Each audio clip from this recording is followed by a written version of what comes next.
কাল শুরু টি-20 মিশন।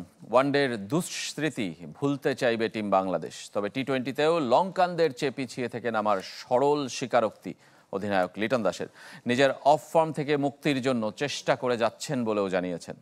ক্যান্ডির পাল্লেকেলে স্টেডিয়ামে ম্যাচ শুরু সন্ধ্যা 7:30টায়।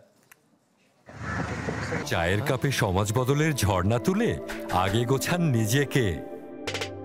প্রিমিয়ার টাইটানিয়াম আলমিরা, গুছিয়ে ফেলুন জীবনটাকে। ওয়ানডে সিরিজ হারের 48 ঘন্টা না পেরোতেই টি-20 মিশন শুরু। এক সেশন অনুশীলন করার সুযোগ মিলেছে পুরো দলের। গেল বছর ওয়েস্ট ইন্ডিজকে হোয়াইট ওয়াশ করলেও এই বছরটা বাংলাদেশের জন্য দুঃসহ। কোনো ফরম্যাটে সিরিজ জিততে পারেনি। টি-20 সিরিজ হেরেছে আরব আমিরাতের সাথে, হোয়াইট ওয়াশ হয়েছে পাকিস্তানের কাছে।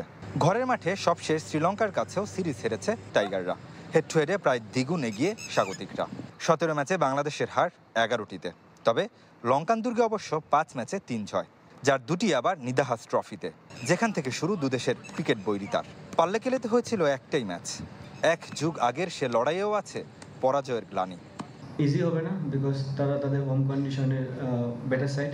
আমার কাছে মনে হয় আমরা চেষ্টা করবো আমাদের 100% ক্রিকেটটা খেলার, বাদ বাকিটা দেখা যাক। ওয়ানডে একাদশে জায়গা না পাওয়া লিটন ফিরছেন অধিনায়কের দায়িত্বে। বিপরীতে ওয়ানডে অধিনায়ক মেহেদী মিরাজের সুযোগ কম। দুস্পিনার লেগি রিশাদ আর বাহাতি নাসুম আহমেদে ভরসা রাখার সম্ভাবনা বেশি। তানজিম সাকিব, তাসকিন আহমেদের সাথে উইকেট বিবেচনায় খেলতে পারেন আরও এক pacer.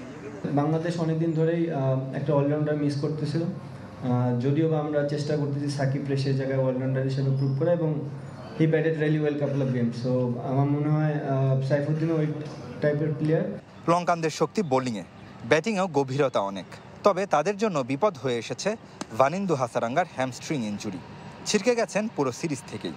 Big miss for us because he is our. হাসারাঙ্গাকে মিস করব, তার অনুপস্থিতি দলের জন্য ক্ষতি। শ্রীলঙ্কা ফেভারিট এমনটা বলবো না, প্রতিদ্বন্দ্বিতাপূর্ণ সিরিজ হবে। Tremendous play and he has proved lot about his talent. পাল্লেকেলেতে প্রথম ইনিংসের গড় রানই বেশি, তাই টস জিতলে ব্যাটিংয়ে নামার সম্ভাবনা প্রবল। রেদওয়ান শেব, চ্যানেল 24, ক্যান্ডি, শ্রীলঙ্কা।